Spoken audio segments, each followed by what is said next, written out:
这一只小柴犬啊要去新家了。你看临走之前，这狗妈妈一直跟着啊。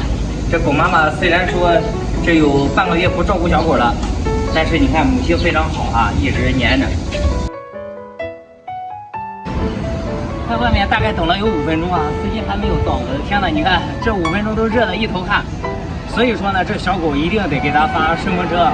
顺风车的话有空调，如果发客车的话，你想想，我这才待5分钟都一头的汗啊！如果要是给狗狗发客车，肯定会中暑。趁司机还没来哈，拿出来让大家看一下品相怎么样。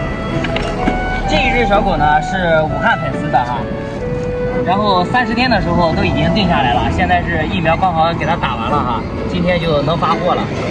买来的是送给孩子的暑假的一个生日礼物哈，大家可以看一下，你看还吐着舌头在卖萌。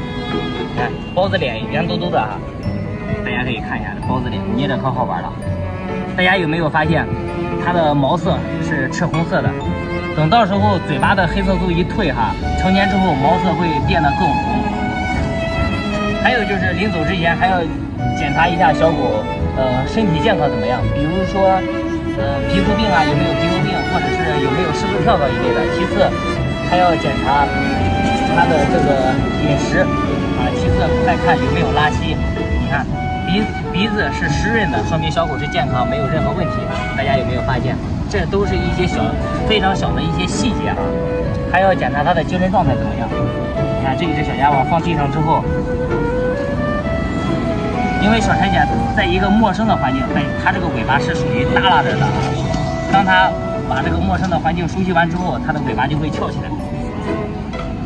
你看现在混熟了之后就好多了哈。